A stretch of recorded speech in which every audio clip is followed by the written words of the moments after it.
Welcome to the deep dive.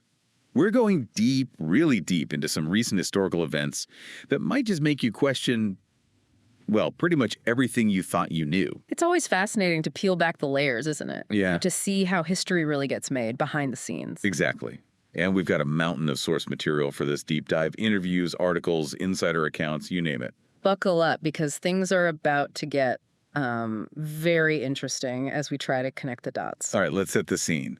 We're looking at a period with, some pretty wild stuff going down, like the strange end of Biden's 2024 presidential bid, and then those whispers of assassination attempts on Trump. Just crazy. You know, against the backdrop of, well, shifting global power and some really intense political maneuvering, all playing out as the media itself is going through some interesting times. Okay, let's jump right in. First, the Biden administration and some of the things that went down, especially toward the end. It felt like the mainstream media just kind of glossed over some pretty alternative sources. It's definitely worth taking a closer look. I think the official narratives often leave out, well, crucial pieces of the puzzle. Increasingly. And that's where things get interesting, right? For example, Biden's sudden withdrawal from the 2024 race.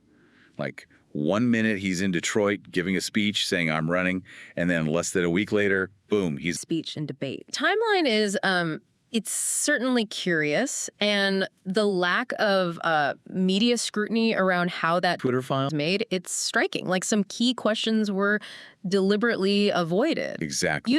Barely any coverage of who actually made that decision for Biden to step down and Kamala Harris to be the nominee. Some whispers and rumors, sure, but nothing solid.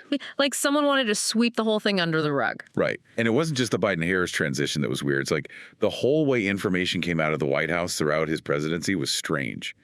He put out carefully worded tweets and press releases, but then what was said on camera didn't quite match. Yeah, like they were trying to control the story very carefully, very, very carefully. And then there's that time Biden called for regime change in Russia. The White House had to scramble to walk it back. But the weirdest thing is that Biden was only allowed to participate in the workshopping of the second statement. What does that even mean? That's a very telling detail, right? Allowed to participate implies that he wasn't actually in charge, at least not completely, on something as major as, you know, a huge foreign policy decision. It's wild. So who was making the big decisions in the Biden White House? Yeah. Especially when it came to these critical foreign policy choices. Was it different? It helped to shift. It makes you wonder. I mean, the evidence seems to point to people or groups beyond the president himself having a lot of control, a lot of influence. Definitely something worth digging into further. And speaking of digging, we have to talk about the pardons Biden issued, especially Fauci's pardon. Backdated to 2014. What's that about? Like, they knew something was coming and they had to protect him. Yeah, that backdating is peculiar. Makes you think about what events, what actions they were maybe trying to cover up, you know, potentially connected to all those controversies around gain-of-function research, maybe even the origins of COVID-19, like a deliberate attempt to just, well, hide the truth. So we've got potentially a president who's more of a figurehead than a real decision maker, a withdrawal from the 2024 race that was, well, maybe orchestrated, and then this whole web of pardons that raise way more questions than they answer. Whole lot of smoke, wouldn't you say? There's definitely more to this story than we've been told. I mean, all these events, they suggest that there's something else going on, maybe manipulation, hidden agendas at the highest levels of government. We need to examine this critically and, well, just question the stories we've been given. Absolutely. And you know what? It really makes you think about that whole thing where Biden's administration allegedly, tried to, well, eliminate Putin. That's right. It's something that people don't talk about much, but it speaks volumes about their mindset, you know, what they were willing to do to get what they wanted. It's disturbing. Trying to assassinate the leader of a country, a nuclear superpower. Mm-hmm. What were they thinking? Imagine if they had succeeded. It suggests, well, a disregard for global stability, you know? Like, they didn't care about the potential for things to escalate. It's a real reminder of how dangerous power can be when it's, well, unchecked. It's honestly terrifying. Mm. And it makes all those other weird things surrounding the Biden administration even more suspicious, right? Like, they were operating out of desperation, maybe, and just didn't care about the rules. It does paint a rather disturbing picture, this win-at-all-costs mentality, you know, power and control above everything else, even if it meant, well, global chaos. Exactly. What else were they willing to do to get what they wanted? What other secrets are still hidden? I mean, it really sends chills down your spine, doesn't it? It does. It's a reminder of all the things that happen, all the machinations that shape our world, but we never see them, you know. It's a reminder that power, when it's wielded recklessly, can have, well, devastating consequences. It's a disturbing thought, and it makes it clear that we need to be asking tough questions, demanding transparency from the people in power. We can't just accept the stories we're given. We have to dig deeper, find the truth, no matter how unsettling it might be. Absolutely. We have to think critically, be skeptical, especially in a world where information is so often, well, weaponized. It's up to each of us to stay vigilant, to question authority, and to look for different perspectives. That's what the deep dive is all about, right? Helping you see things from different angles and giving you the knowledge to, well, make up your own mind. So let's keep digging into these recent events. Let's do it. There's a lot more to uncover, and trust me, the deeper we go, the more interesting it gets. Okay, next up. The Nord Stream pipeline sabotage. Now, this is a real head-scratcher. A major act of international sabotage with potentially huge consequences for the whole world. And it's amazing how quickly this event faded from public view, you know, despite how serious it was and what it meant for, well, international relations and global energy. It's like it happened, and then everyone just shrugged and moved on. But it was a massive deal. Potentially could have triggered a war between the U.S. and Russia, and that's not even mentioning what it did to the German economy, the environmental disaster, the strain on NATO, and yet crickets. Really shows you the power of controlling information, right? How some narratives are pushed forward while others are just, well, ignored. Exactly. So let's go back to the beginning. Remember all the conflicting explanations for what happened to Nord Stream. First, it was a blame game, fingers pointing everywhere. But eventually the U.S. settled on, well, a rogue Ukrainian operation. A story that, to put it mildly, has met with some skepticism. A rogue Ukrainian operation with the ability to pull off something that complex on such a critical piece of infrastructure. Come on. It does strain credulity, you know, and they haven't really shown any solid proof to back up the claim, which just makes people doubt it even more. It's like they came up with the least believable explanation possible and hoped everyone would just buy it. But look, no matter who did it, the Nord Stream sabotage was a major event with huge consequences. And the fact that it barely got any media attention, that's alarming. It really raises questions about what role the media plays in shaping what the public thinks, you know, what stories they choose to highlight and which ones they just bury. Well, why was this event, with all its potential to destabilize the world, just kind of swept under the rug? That's the million-dollar question. Yeah. And it leads us right into our next topic, COVID-19. Oh, boy. Get ready for a tangled web of lies, censorship, and agendas we still don't fully understand. This is where we start to see a pattern of information control and manipulation that goes way beyond just one event. The pandemic became, well, a focal point for efforts to shape public perception, control the narrative, often at the expense of being, you know, transparent and having open discussions. You got that right. And the more we dig, the weirder it gets. Remember those congressional investigations into COVID? They ran into a brick wall of stonewalling, especially from guys like Peter Daszak from EcoHealth Alliance, who just flat out refused to answer questions. What were they hiding? It is concerning, you know, the lack of cooperation from people who were involved in that gain-of-function research, the research into the origins of the virus. Looks like an attempt to hide information, to avoid being held responsible for things they might have done that, well, played a role in the pandemic. And let's not forget about Fauci's pardon. Backdated, remember. Why go to all that trouble to protect him from scrutiny years before any investigations even started? It really reinforces the suspicion that there's more to the story than we've been told, you know? Like they were protecting certain people from, well, legal trouble. Totally. And then there's the whole information suppression thing. You couldn't question the mainstream narrative about COVID without being labeled a conspiracy theorist. It was crazy. They were trying to shut down anyone who disagreed and force everyone to just follow the official line. Yeah. Suppressing alternative viewpoints, dissenting opinions, that was a hallmark of the whole COVID era, wasn't it? Created an environment where you couldn't question anything without being attacked, censored. It was wild. They went after scientists and doctors who spoke up, like Dr. Jay Bhattacharya. First, they censored him for his views on lockdowns. And then, what do you know, he becomes the head of the NIH. It really shows you how twisted the scientific process became during the pandemic. Dissenting voices, even when they were experts with evidence, were silenced to protect, well, a predetermined narrative. Exactly. And it wasn't just individuals. They went after whole platforms, pressuring Facebook and others to suppress certain viewpoints, all under the guise of stopping misinformation. Right? That was the justification, yeah. But a lot of the time, it was really just about silencing legitimate concerns, opinions that challenged the official narrative. And the scariest part is, it worked. They actually managed to manipulate what people thought, to influence the decisions being made on a massive scale. So was it really about public health? Or was there something else going on? It's a question worth asking.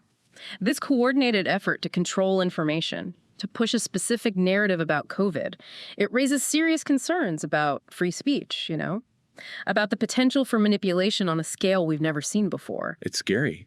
And if they were willing to go to such lengths to control the story on COVID, what else are they capable of? It is a chilling thought. Yeah. It really highlights how important it is to think critically, to do your own research, and to find different perspectives. We can't just blindly trust the information we're given. We have to question, analyze, and come to our own conclusions. Couldn't have said it better myself. Okay, ready for our next wild ride through recent history. We're diving into the murky waters of RussiaGate, that manufactured narrative that took over the country. RussiaGate, a story of intrigue, political games, and a narrative that, well, falls apart when you look closely. It's almost funny how they managed to spin this whole tale of collusion and interference, but with no evidence to back it up. But hey, that's what happens when you weaponize information, when you control what people see and hear. Exactly. RussiaGate is a perfect example of how to create a narrative that sounds good, whether it's based in reality or not. And it shows how dangerous it is when the media just amplifies unverified claims, pushes a specific agenda. So remember how the whole RussiaGate thing was built on the idea that the Trump campaign colluded with Russia to mess with the 2016 election. And then there was that infamous Steele dossier, their supposed smoking gun. That dossier, it's been totally debunked, exposed as a collection of made-up claims and fake evidence. But it was a key part of fueling the whole RussiaGate story. And the media just ate it up. They plastered it all over the news, which just made the public angry and created a climate of suspicion and distrust. A real propaganda masterclass. It was a very effective campaign to discredit a political opponent, to sow chaos in American politics. And it worked because the media was willing to just accept the narrative without, checking facts or considering other points of view. It's like they were so focused on taking down Trump that they didn't care about any inconsistencies or red flags. And then on top of that, you've got the whole FBI investigation into Trump after he took office. What was that all about? Yeah, the FBI investigating Trump, that was a controversial part of the RussiaGate story. We still don't really know what started that investigation, and a lot of people question whether their suspicions were even valid. It felt like they were abusing their power by targeting a sitting president. It's not a small thing to investigate the president of the United States, especially when you have almost no evidence of wrongdoing. It just smells like political motivation, doesn't it? It definitely raises questions about whether law enforcement and intelligence agencies are becoming tools to attack political opponents. And to make it even weirder, you've got those pardons from Biden, especially the one for Adam Schiff. He was deeply involved in both the January 6th committee and the RussiaGate investigation. What was Biden trying to hide? Schiff's pardon is interesting. He was really pushing the RussiaGate narrative, going after Trump with those investigations. The pardon makes you think, was it to protect him from future scrutiny, from legal action? It's also shady. It's like they're trying to erase any trace of their involvement in this mess. And it shows how they were willing to use leaked intelligence, lawfare tactics, to undermine the Trump administration and protect Biden. It's a chilling example of how far they'll go to hold on to power. It does show that they were willing to use questionable tactics, exploit legal loopholes to get what they wanted politically. It's concerning because it undermines public trust in institutions, erodes the principles of fairness and due process. They're playing a dangerous game, one with serious implications for our democracy. If we can't trust our institutions to be fair and impartial, what are we left with? That's a great question. Losing trust in institutions, it's a major threat to a healthy democracy. When people don't believe in the systems that govern them, it creates fertile ground for cynicism, division, and instability. It's a slippery slope. But, you know what? Let's shift gears for a minute. Let's talk about something even more terrifying. The attempted assassinations of Donald Trump. You heard that right. Attempts, plural. It's a chilling chapter in recent history that, well, didn't get nearly enough media attention, like the Nord Stream sabotage. Seriously, like they wanted to pretend it never happened. But these were real events. We're talking about two known attempts on Trump's life, one involving a young man with like no online presence at all. That's suspicious right off the bat, isn't it? Doesn't make sense that someone with no digital footprint would just, decide to assassinate a presidential candidate. Makes you think it was planned, orchestrated, and they wanted to hide the real motive. And the other attempt involved a man with ties to Ukraine and, get this, U.S. intelligence agencies. Talk about a tangled web. It's a connection that needs more investigation, right? When you've got people linked to intelligence agencies involved in an attempted assassination, it raises serious concerns about, well, covert operations. It makes you question the line between legitimate intelligence work and actions that are politically motivated. Like something out of a spy movie and the media's response. Silence. We've seen that before, haven't we? When something happens that challenges the accepted narrative or exposes uncomfortable truths, it's often ignored. The fact that they didn't follow up on this, especially the FBI's claims that they couldn't find a motive, that's deeply troubling. It really feels like they're covering something up. It does make you suspicious, right? And the lack of a clear motive, especially when you have people connected to intelligence agencies, it's very unusual. It needs to be investigated more thoroughly. Exactly. And here's a thought. What if there were other attempts on Trump's life that we don't even know about? What if these were just the tip of the iceberg? It's a disturbing thought, but we can't dismiss it. The lack of transparency, the way the media avoids the story, it creates a space for speculation and distrust. It's like we're living in a world where someone tries to kill a former president, and it's treated as a minor news story. It makes you think about where we are as a society, What lengths some people will go to silence those they disagree with. It's a sobering reflection of the current political climate, for sure. Political violence, threats to democracy, they're becoming normal. The attempts on Trump's life, they remind us how fragile our system is and how important it is to protect ourselves against extremism and violence. That's a heavy thought. But you know what? It also shows how important independent journalism is. We need courageous people who are willing to tell the truth, even when it's dangerous. We can't rely on the mainstream media to give us the whole story anymore. We need to find other sources, think critically about what we read and watch. Absolutely. In a world where there's so much information and manipulation, it's more important than ever to, well, think for yourself, question everything, and seek out different perspectives. We can't just passively take in information. We need to be active in our search for truth. Well said. And that's exactly what we're trying to do here on the Deep Dive. So let's keep exploring, shall we? Let's do it. There's a lot more to unpack, and the more we dig, the more fascinating it becomes. Okay, next up, we're tackling censorship and the erosion of trust in institutions, a trend that's been picking up speed lately. Yeah, this is where we see a bunch of different forces coming together, all working to shape public opinion and control information. From the government pressuring social media to those self-appointed fact-checkers, it's all about manipulation and control. You said it. And those Twitter files revelations were a real wake-up call, weren't they? Seeing how the government was pushing social media platforms to censor certain viewpoints, especially anything critical of the administration, it was a blatant attack on free speech. The Twitter files gave us a peek behind the curtain, They showed us how far the government was willing to go to silence dissent, to manipulate social media. And that was just one platform. Imagine what's happening on the others that haven't been exposed yet. It's a scary thought. The possibility that the government is involved in widespread censorship. It's a huge threat to free speech and open debate.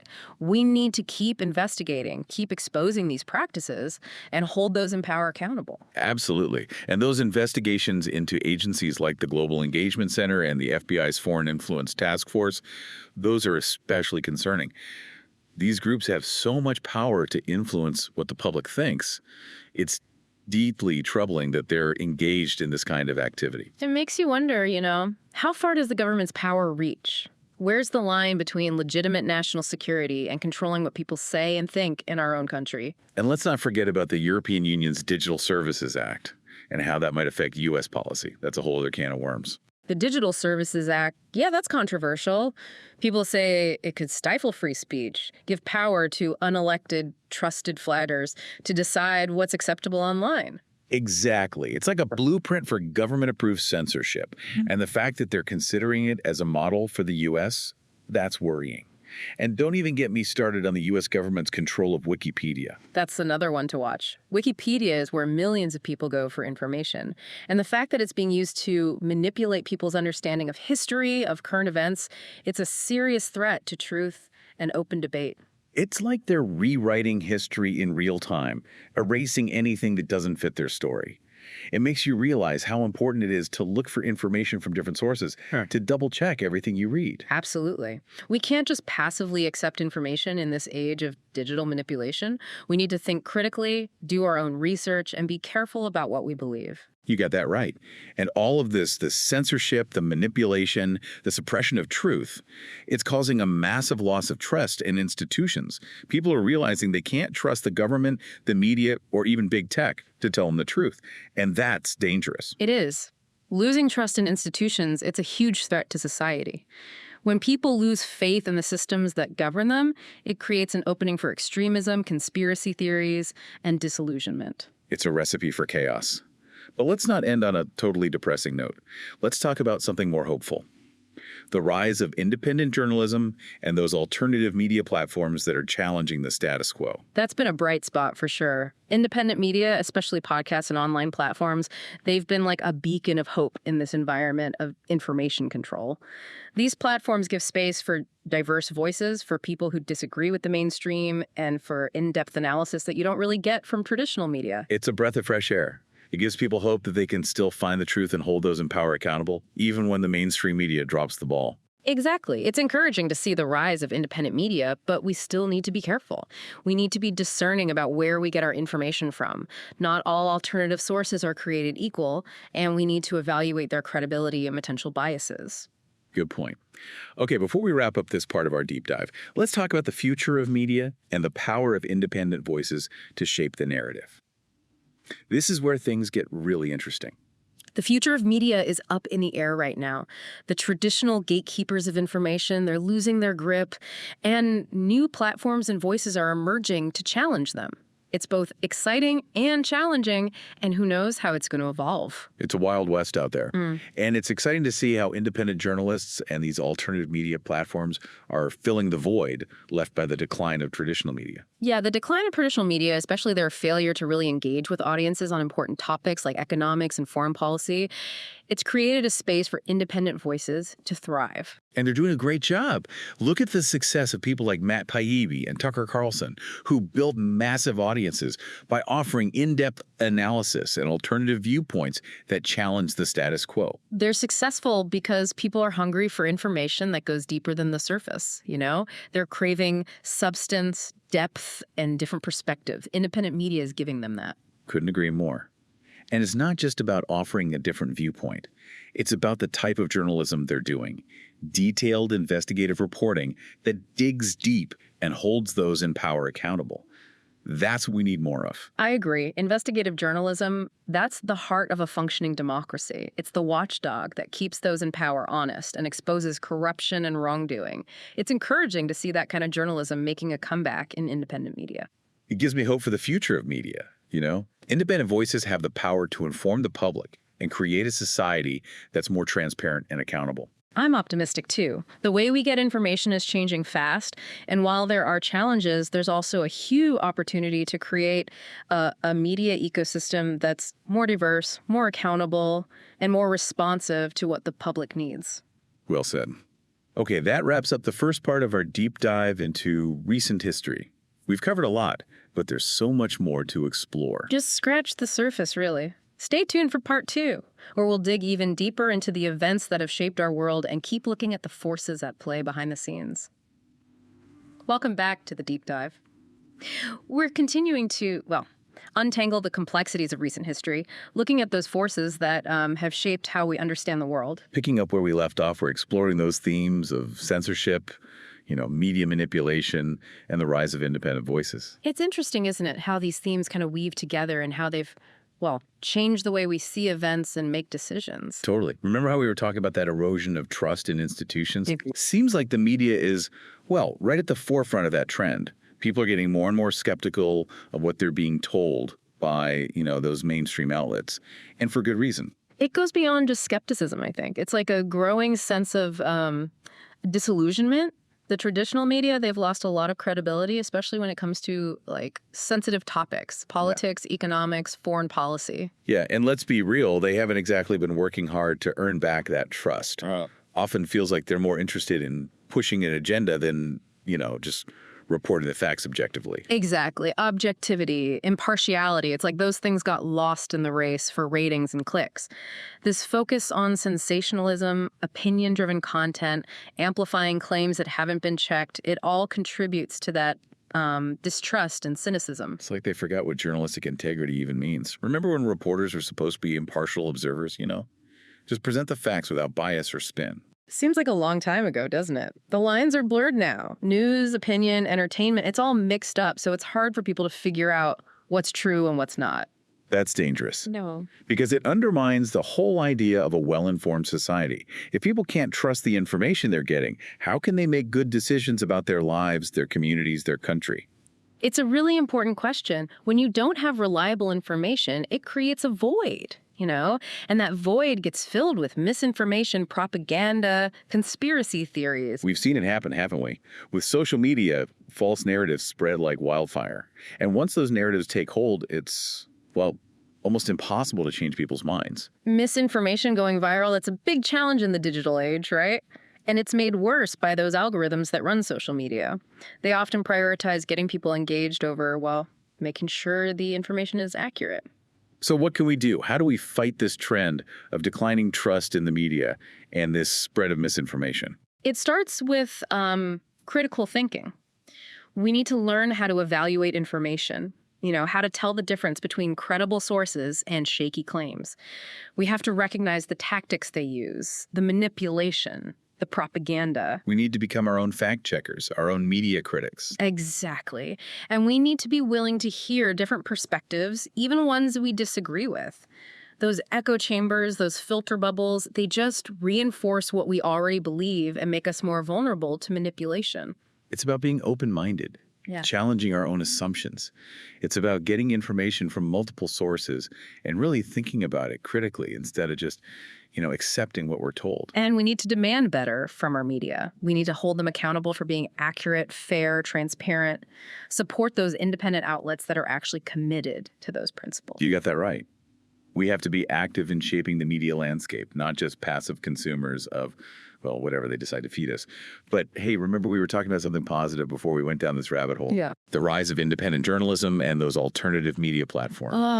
Yes. A glimmer of hope in what can sometimes feel like a pretty bleak media landscape. It's been encouraging to see these independent voices emerge, unconstrained by those corporate interests or political agendas. It's like a breath of fresh air, isn't it? These independent journalists and podcasters are doing amazing work, digging into stories that the mainstream media just ignores and offering perspectives that, challenge the status quo. They're filling a void left by the decline of traditional media. They're offering in-depth analysis, investigative reporting, and a commitment to, actually telling the truth. Those are things that you don't often find in mainstream outlets. And are reaching a lot of people. People are hungry for information they can trust, for voices that speak truth to power and challenge the narratives that, the establishment keeps feeding us. It shows you the power of authenticity, of integrity.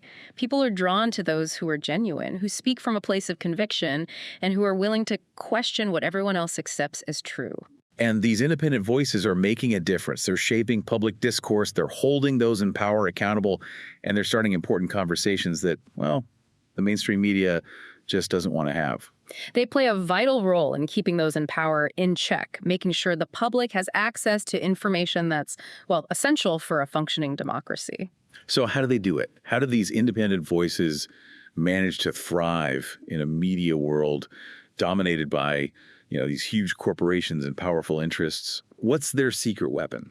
Their secret weapon is, the thing that traditional media seems to have forgotten. That commitment to telling the truth, the willingness to challenge the status quo, and a real connection with their audience. It's about building trust, credibility, offering something you can't find anywhere else, authenticity, integrity, a genuine desire to inform and empower their audience. And they're successful because they're meeting a need that traditional media isn't. People want information that's accurate, insightful, and that challenges the dominant narratives.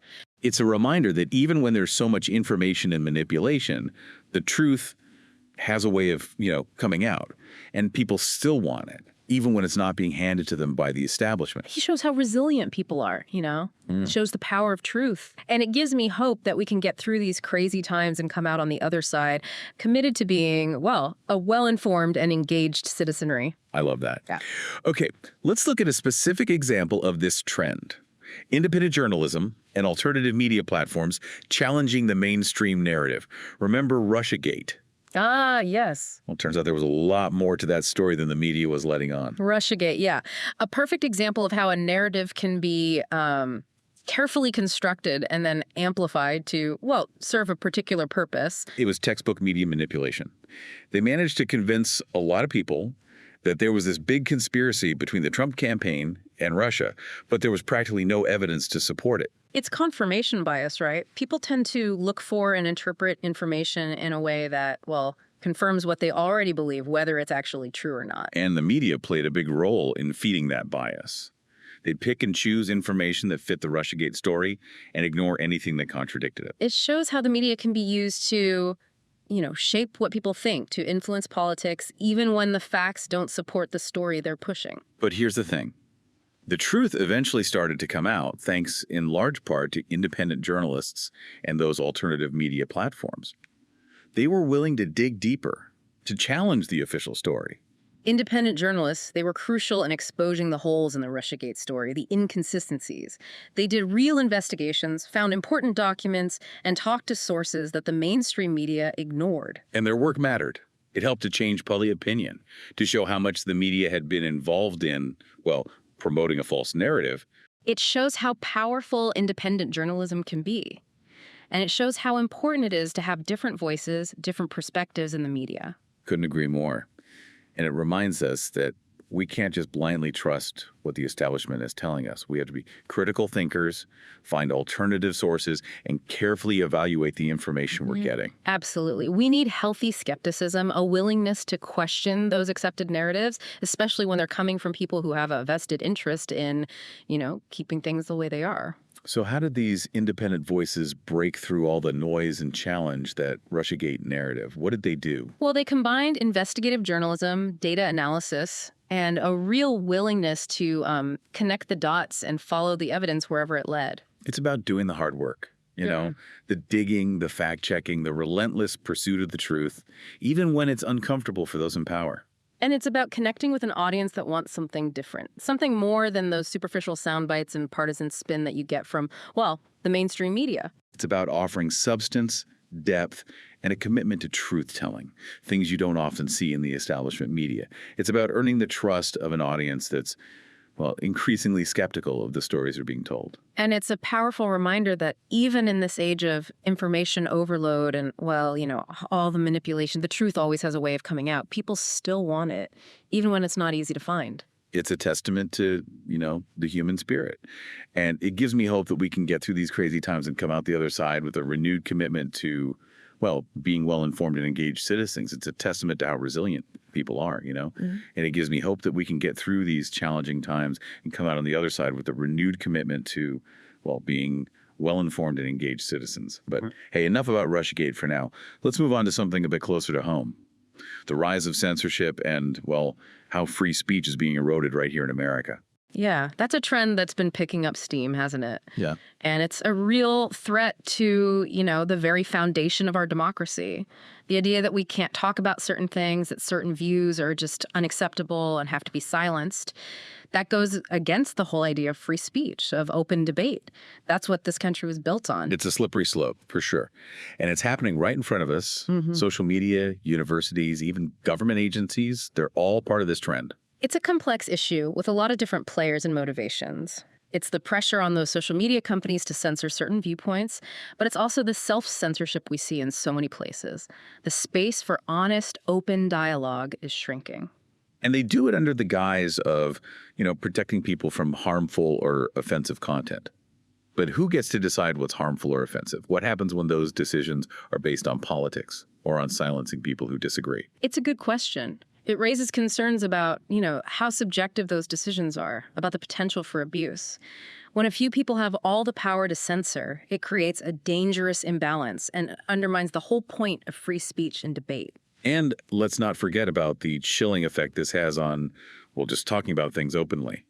When people are afraid to speak their minds because they might be ostracized or punished, it creates this environment of conformity and silence, and that stifles creativity, innovation, progress. Exactly. A society that values free speech. It embraces those messy, sometimes uncomfortable conversations. They recognize that it's through those clashes of ideas that truth emerges and we make progress. But it feels like we're going in the opposite direction, toward a society where certain ideas are just off limits, where they have to be silenced, and that's a dangerous path. It is. It's something we have to push back against. Defending free speech requires us to be vigilant, to speak out against censorship, no matter where it comes from or what excuse they give. Okay, let's get specific. What are some of the most obvious examples of this censorship trend we're seeing in America today? We're seeing it on social media platforms where algorithms and, content moderation policies are used to suppress certain viewpoints and boost others. Remember those Twitter files? That was just a glimpse into how they manipulate these platforms to control the flow of information. Exactly. The Twitter files showed that there was this, coordinated effort between the government and social media companies to censor certain stuff. They usually said it was to fight misinformation or disinformation, but... Right. And it's not just Twitter. It's happening on Facebook, YouTube, all of them. They're all being scrutinized for how they moderate content. It's complicated. There are valid concerns about harmful content spreading, but that gets mixed up with efforts to silence dissent and control the narrative. And it's not just online. We're seeing it in universities, too. The idea of free speech is being challenged by this culture of political correctness and fear of offending certain groups. It's sad, isn't it? The university used to be a place for free thought, open discussion. But now they've become intolerant of different perspectives. Speakers are disinvited, professors are punished, and students are afraid to say anything that might be considered offensive. It's a mess. And it's happening in other places, too. Corporations, government agencies, even nonprofits are under pressure to conform to a specific set of values and beliefs. It's eroding the fabric of American society, creating this environment of fear and self-censorship that stifles creativity, innovation, and progress. And it's all done in the name of protecting people from harmful or offensive content. But as we've said, who gets to make that call? And what happens when those decisions are based on silencing dissent or promoting a particular ideology? It's a slippery slope, It leads to a society where you can't have open debate, and the free exchange of ideas is replaced by, a rigid set of rules enforced by those in power. And it's something we need to fight. Defending free speech means we have to be vigilant and speak out against censorship, no matter where it comes from or what justification they give. Exactly. A free society thrives on the open exchange of ideas, even those that are, unpopular or challenging. It's through that clash of perspectives, that rigorous testing of ideas, that truth emerges and we make progress. And that's on all of us. We need to speak out against censorship, defend the rights of those we disagree with, and create a culture that values free speech and open debate. It's a tough job, but it's essential to keeping our society free and open. We have to resist the temptation to censor and defend everyone's right to express their thoughts and beliefs, even when we don't like them. You're absolutely right. And this whole trend of censorship and suppression of free speech, it's also feeding into that decline of trust in institutions we talked about earlier. Yeah. When people see their voices being silenced, certain ideas being labeled unacceptable, it erodes their faith in the systems that are supposed to protect their rights and freedoms. It's a vicious cycle, isn't it? Censorship leads to distrust, which leads to more censorship. And as trust in institutions goes down, so does the legitimacy and stability of the whole system. It's a dangerous path, one we need to turn away from. But how do we do that? How do we rebuild trust in institutions that have been, corrupted by censorship and the suppression of free speech? It takes a multi-pronged approach, something that addresses both the symptoms and, the root causes of this trend. We need to hold those in power accountable, demand transparency from institutions, and create a culture that values free speech and open debate. It's about starting over, rebuilding trust from the ground up, fostering a climate of open dialogue and respectful disagreement, and recognizing that silencing bad ideas isn't the answer. We have to engage with them, expose their flaws through reason and evidence. That's the key. Suppressing ideas just drives them underground, where they can fester and become even more powerful. It's through the free exchange of ideas that we can test their validity, see their weaknesses, and ultimately come to a better understanding of the world. So what can we do as individuals to push back against this trend of censorship and the erosion of free speech? What are some real concrete actions we can take to make a difference? Well, we can start by being mindful of our own language, our own behavior. We can challenge the use of labels and generalizations that, are used to silence dissent or shut down conversation. We can also be more careful about the information we consume. We can seek out diverse perspectives, challenge our own biases, and be wary of narratives that are designed to, divide us or demonize others. And we can support those institutions and individuals who are actually committed to free speech and open debate. Patronize businesses that refuse to censor, donate to organizations that defend the First Amendment, and vote for candidates who actually prioritize these values. It's about putting our money where our mouth is, making choices that support the kind of society we want to live in, one where free speech is valued even when it's, uncomfortable. Exactly. Defending free speech is something we have to do together. We all need to be vigilant, speak out against censorship, and create a culture that values open dialogue and the free exchange of ideas. You're absolutely right. And that's what the deep dive is all about, encouraging people to think critically, be open-minded, and be willing to challenge the status quo. We believe that a well-informed and engaged citizenry is essential for a healthy democracy. And that starts with each of us taking responsibility for the information we consume and how we engage in public discourse. Couldn't agree more. The future of our society hinges on our ability to have honest conversations, listen to different perspectives, and engage in, civil debate, even when we disagree. That's definitely something worth working towards. I agree wholeheartedly. That ability to talk to each other thoughtfully and respectfully, even when we have different views, that's the foundation of a thriving democratic society. Well said. Okay, that wraps up our deep dive into recent history. We covered a lot today, from the ins and outs of political games to the rise of censorship and the hope that comes from those independent voices. It's been quite a journey. We've looked at a landscape that's complex, often unsettling, but it all highlights the importance of thinking critically, doing your own research, and being committed to finding the truth. We hope you keep exploring these topics, keep questioning the stories you're told, and keep looking for different perspectives.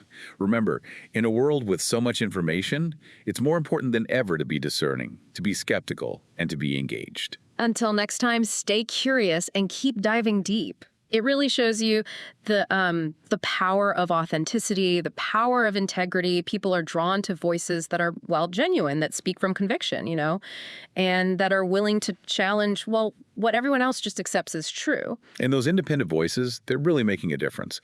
They're shaping how we talk about these issues, they're holding those in power accountable, and they're driving important conversations that, the mainstream media just wants to ignore.